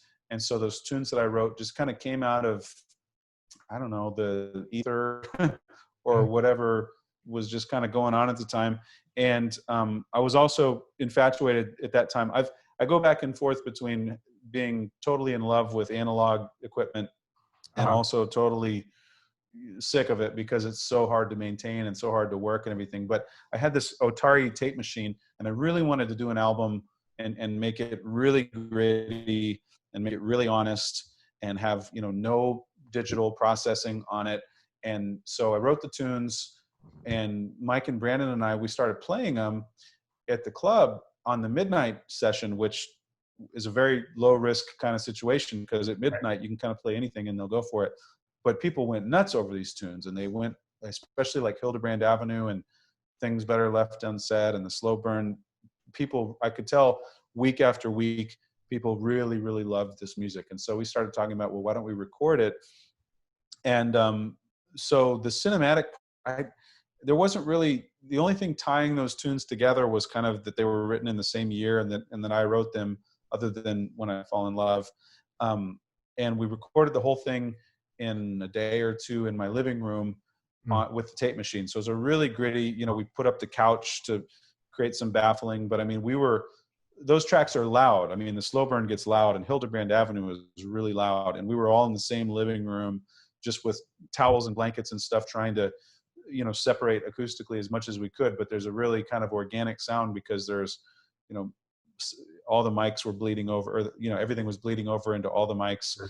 And so with the photo, that's my two youngest sons on Halloween, Nolan and Jack. And a year ago, they were 8 and 9. And I wanted to do something that kind of matched the spirit of the music, captured a moment of time, because Songs of 2019 is about a specific year. So those are my two youngest boys in 2019. And to match the analog sound, I wanted to do it on a Polaroid camera. So on Halloween, they were dressed up, and I thought, this is like the greatest shot. You know, they're dressed up as Batman and Robin. And so I just said, boys, stand over there. And I took a picture of them, and that was the album cover. And Hildebrand Avenue is a song on there that's named after the street that runs by my house. And so I just went out like the following morning and snapped a picture of the, you know, the intersection street sign. And it all just kind of came together as kind of a tribute to 2019. And, you know, the music was very honest and personal and kind of simple in a lot of ways. I mean, if you look at Hildebrand Avenue and the Slow Burn, it's a very repetitive kind of chord progression that happens. And, but there's a lot of grit, and I think a lot of soul. And it kind of came together in a really special way. And I'm glad you like the album. I think it's one that's a lot of people have a hard time with because they're not quite sure what to make of it. But I really, really love, and my boys still a lot of times fall asleep to that album every night. So it's pretty special record for me. And it was the first time I think that I had written the songs, engineered the recording, and done all the mixing and the mastering too. I mean, there was no digital, we did everything. It was from a tape machine to another tape machine.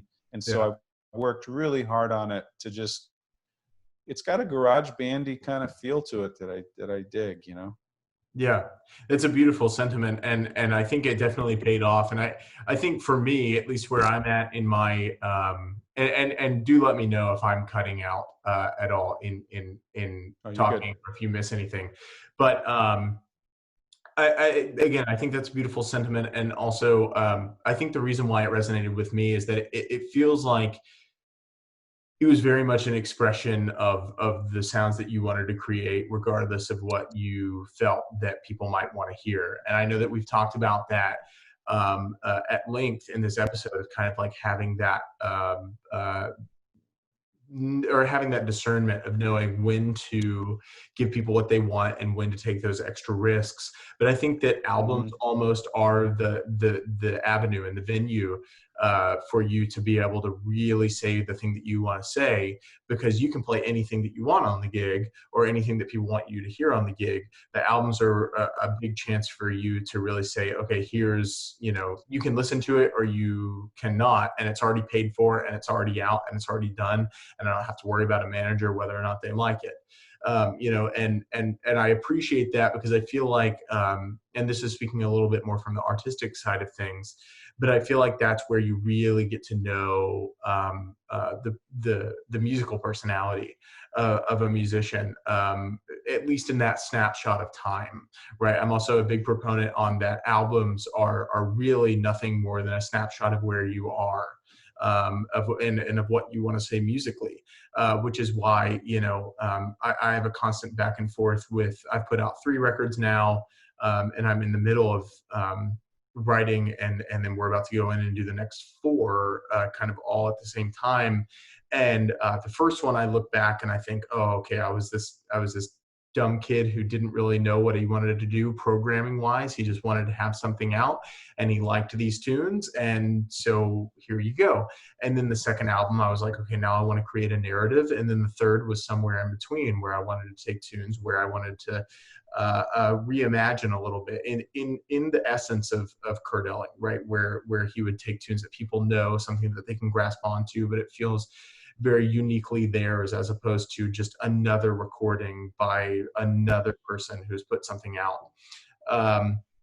And while I have had struggles of whether or not I love or hate my recorded work, I have also tried to acknowledge that it's like, well, at Wonderful You Came By, the first album, I was 19. At the second one, I was 21. And the next one, I was like 24 or 23, 24. So really, if nothing else, it's just documenting the kind of things that you believe in, or the things that you're led to at that point in time. Again, I know I kind of went on a tangent about that, and not to redirect any attention from songs from 2019 to me, but to go back to you. I think that's it very much spoke to a very honest and real place of what I felt like Doc Watkins wanted to create in 2019.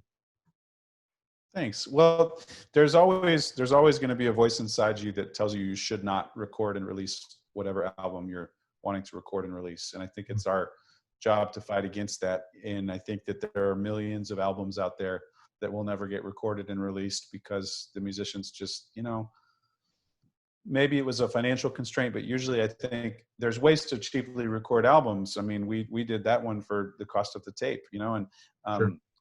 But I think usually people think they think, oh, the stakes are too high. If people don't like it, I'm ruined, Yeah.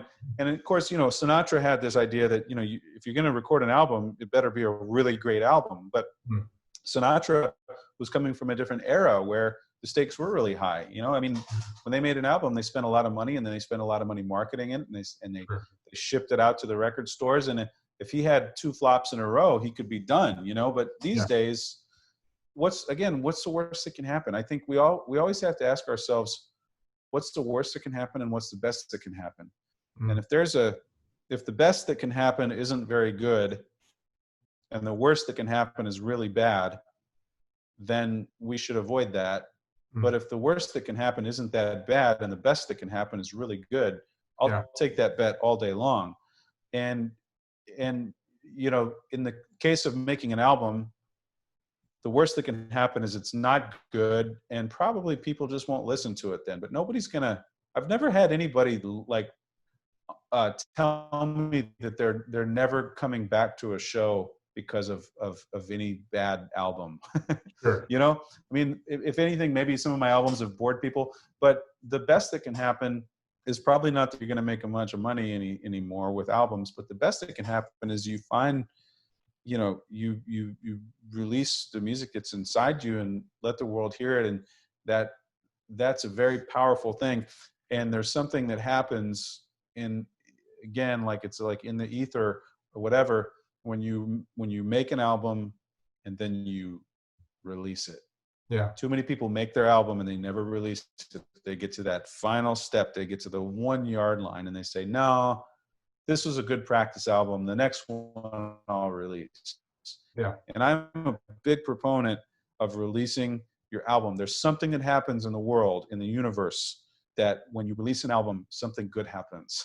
And even when it's a bad album, it makes the next album so much easier to record and release. You learn something. You might find that there was something really great in that album that you didn't even know was there, that other people latched onto. You know, people will say, I love that song that you did. And I'm like, I don't even know. I never even thought that was a good song. And they loved it. And you never find that until you put it out. You know, we tend to convince ourselves that we have answers to questions when we don't. And the best way to find answers to questions is to go out and ask people. You know, if you want to know what's the better song, go ask 1,000 people and they'll tell you. And so releasing an album I think it's key. And I think it's almost like our responsibility to do it as artists if we really want to grow. Right. And so that song's of 2019. Like I said, I'm glad you like it. It was a really personal album for me. It was, I think, probably the first time that I truly released something that I personally did not care what anybody thought about it. Yeah. It's like the best. 100%. Yeah. And that's like the best kind of mentality to have is like, sometimes that can go the opposite way where it's like, yeah, I'm just going to make what I feel, and it totally alienates almost everybody because it's too out. But again, all back to the idea of risk. And like you were saying too, of the good things that can come out of something that you almost don't release. I mean, not to go back to the album that I was talking about, but the one that I just put out in July, I had written, over the past couple of years, I've been really intensely listening to Bill Evans, which is funny that you have that Bill Evans record in the background of the Bill Evans trio. But I've been really intensely listening to Bill Evans, and being that Kurt is also a big influence, I feel like he has been the next person who really has carried the torch when it comes to vocalese, from John Murphy or John Hendricks to Mark Murphy to Kurt, and those all being familiar with one another and really kind of having a mentorship. I thought, okay, well, how do I pick my own vocalese? How do I pick the tune that really speaks to me? And I found it just by listening to the Explorations record. And, Nardis is a tune that has no discernible meaning and is a bit of a mystery, but in that same sense, it also has a very rich history of the fact that, Miles Davis wrote it, but then Bill Evans cultivated it, and then the relationship between Miles and Bill, and how it was all too brief, but there was the utmost respect between the two of them. I was like, well, I'm not going to say the word Nardis in my vocalese because that's cheap, but I'm going to craft the lyrics of both the head and also Bill Evans' solo on the Explorations record around the idea of both Bill and Miles separately, and then them together, and try to create a narrative there that I feel like was always there, at least historically, but not set to that musical context. And then, obviously, that being my first vocalese, I felt very self-conscious about releasing it because I didn't want people to think that the lyrics I wrote were cheap or that they were too reminiscent of Kurt's kind of influence or flair.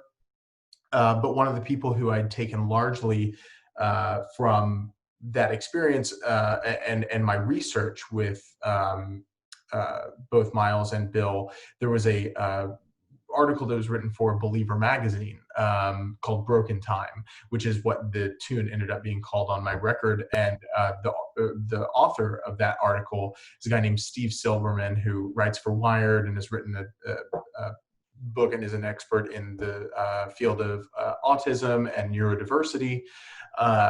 And he, one way or another, he found his way to listening to it, that his article very much influenced that. And now he's become, one of my closest people that I like to communicate with during the pandemic, because of the fact that we just found that there were very like-minded, similar things that we felt about, and felt that the conversation was very natural. And even though that's not necessarily like a quote unquote musical advancement, being that he's in a completely other, a series of art or medium, being that it's written art. I found that personally there was such a connection, and also when it comes to the next record that I'm writing, so many of the things that he's also written when it comes to other philosophers and such, I've been like, oh, this is directly influencing the writing and the lyricism of more original tunes and other vocalies that I'm working on. And so all of that to bring back to your point, you never know what benefits can come from just releasing something that you are self-conscious about, and can lead to further things that could only enhance your interpretation or influence of your art. Yeah. Yeah. You never know. And you won't know until you put it out there, and I feel like the people that have wanted to release their first record for 20 years and never did it, they're never going to know, I mean, it's, you just have to, it's not that the people that release records are better than the people that don't. It's just that it's just one of those things you should do. Mm. If you've never done it, you should do it. It's terrifying and it's scary, and you're not going to want to do it, and you're going to find a million reasons not to do it. But as you know, because you've released multiple records, every single time you do it, it's like clicking send on an email. Right before you do it, you're like, should I do this, or can I wait another week? And so I've learned that, I give myself a date, and I say this record is done on such and such a date, whether I like it or not. And you do it, and you release it, and you move on, and you learn from it, and you make the next one, and you just gotta keep moving and not overthink things. And if we were in an era like 50 years ago where you could release a jazz record and make a lot of money, I'd say be really, really choosy and really take as much time and much money as you need to get it right. But we all know that, we don't make records to make money anymore. They used to, but now that's not the point. We do it for our own personal development. We do it to keep people interested. It's like, hey, you got something new to talk about, something to promote. Anytime anyone ever came down to the club and said, I want to do a CD release party at Jazz Texas, that's like the number one thing. I'm sold. Let's do it, Yeah. Because that CD release parties, people are going to come out and everything. And so it's a good thing to do for so many reasons. So sadly, I don't think we're going to release an album this year. We almost recorded one this month, but we ended up it just didn't work out. So sure. Well, we'll be looking forward to the next one, man. Real quick, I have two final very quick questions. And the first of which is, if you had an album or albums, could be your all-time favorites, could be just what's speaking to you this week, what would you suggest to listeners that they go and check out just as soon as this is done? Oh, man. There's one, I could name a lot of records that people probably already know.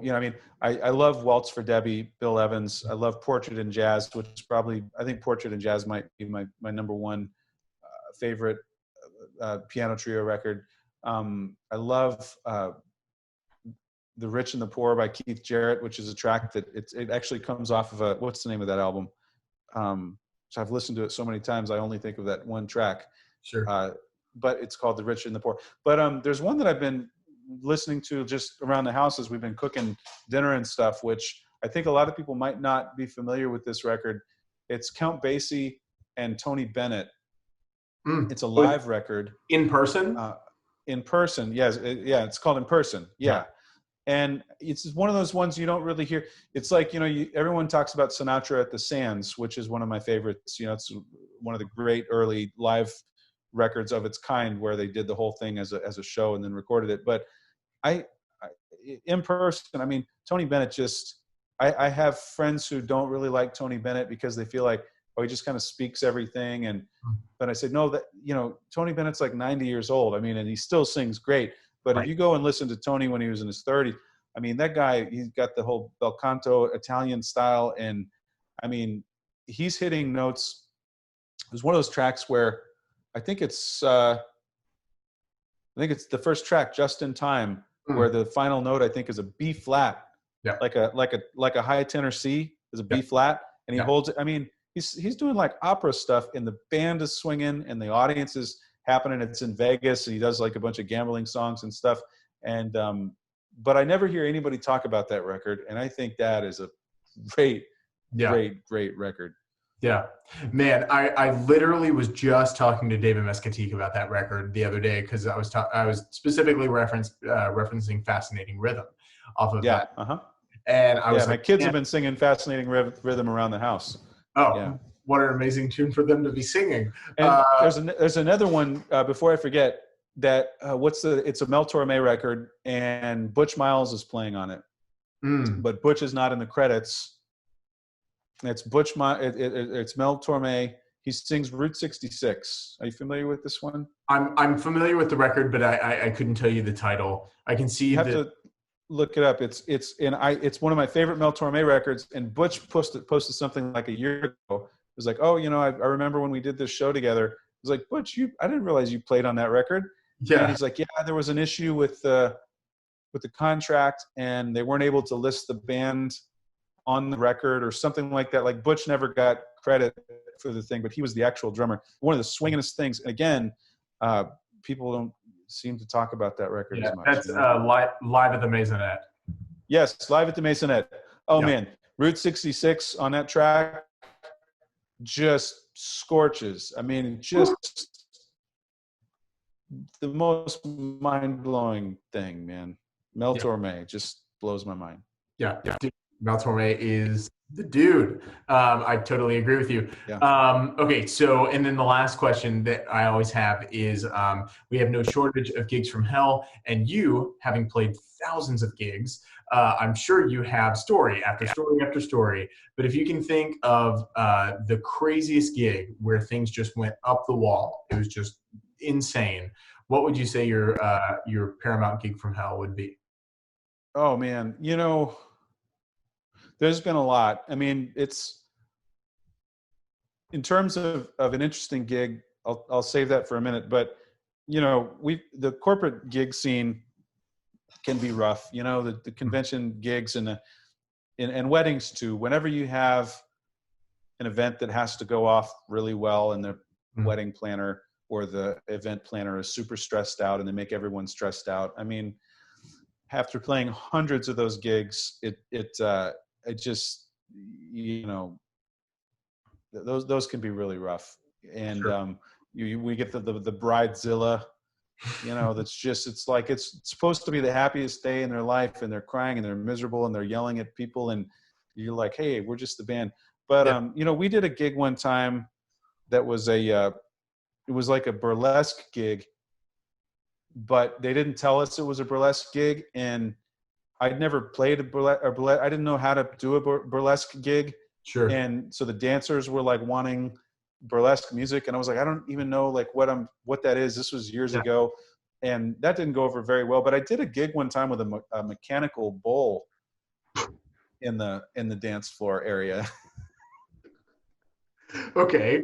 What? And people riding the mechanical bull as the gig was going on. How in what proximity to the band were they within striking distance? Pretty close. Pretty close. It was kind of like, it was in Oregon, and it was kind of like one of those chicken wire scenes from Blues Brothers. It was one of those kind of venues, and that was with a variety band. It wasn't a jazz gig. It was more like a kind of a top 40 cover band. And then I did a gig one time, a marriage proposal gig. It was on a rooftop in the wintertime. And again, this was in Oregon, and it was so freezing cold, and the saxophone player almost fell to his death because it was the ice had like slicked over everything, and he took one step and hit a piece of ice and almost went right off the top of this roof up on like a 3rd-story building. And thankfully he caught himself and barely, but just situations where I'm trying to think of other gigs where, I never got like I never got shot at or threatened with a knife or anything. I got in trouble one time for kicking a guy out at a place that wasn't mine. We were just the band, and this guy came in and he was drunk, and his girlfriend was drunk, and the guy came up and said that his girlfriend wanted to know if it was okay if she licked my ear, and I kicked them both out, and then I got in trouble by the manager, and just, you know, weird stuff like that happens. But that is, those are the stories I can share. well, I'd be curious. But I did learn an important lesson that night, which is that it's not the band's job to kick people out. And the manager came down and he was like, "Hey, they're telling me that you just kicked a guy and his girlfriend out. What went on?" I was like, "Well, Carlos, you know, she wanted to lick my ear, I guess." And I said, "Hey man, this isn't your living room. Get out of here." And he's like, "All right, I get it. But next time that happens, come and find a manager and we'll have him removed. It's not your prerogative to kick a patron out." And they didn't fire me for that, actually. Thankfully, I didn't get fired, but I did learn a lesson not to kick someone out at someone else's view. Yeah. Well, man, like, you know, obviously we didn't kick anybody out for this, but there was a situation at Ruth's Chris just before the pandemic. I mean, it must have been like a couple months before the pandemic. And this guy walks in, and, you know, you'd have your fair share of people who had come in to Ruth's Chris, who'd kind of just stumble off the street, and they go into the cocktail lounge. They don't go into the dining area, but they go into the cocktail lounge. And, you know, he pulled out his vape pen in one of the, you know, Crescent booths, pulled out his vape pen and started just blowing huge things of vape smoke or whatever, like, to where it was like going over everybody's, you know, food and everybody else's stuff. And I remember the waitress going over and being like, "Hey, you can't do that here. Like, you can't smoke inside the restaurant." And the guy was like, "Oh, no. It's only weed. Don't worry about it." And they were like, doesn't matter, man. Like, get out of here. Like, what are you doing? You know? And he just kept going and kept going and kept going. And, you know, you certainly have, absolutely, you have those stories of just people who are in another universe of etiquette. But yeah, knuckleheads, man. You know, it happens to us all, I guess. We've all been there. Yeah. Well, Doc, thank you so much, man. And I apologize for any connection issues. I'm all good, man. On my side, but and thank you so much for taking the time. And I can't wait until we can be in person. I'll come down to the club and buy you a drink and would love to chat a little bit more. Hey, man. Thanks for having me on, Christian. It's been fun hanging, man. Of course. All right. Thanks, Doc. Have a great night. All right. Hey, you bet. You too.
Brandon Guerra on the drums, Mike Porter on the bass. That's Linus and Lucy by Vince Guaraldi. Thank you, everybody.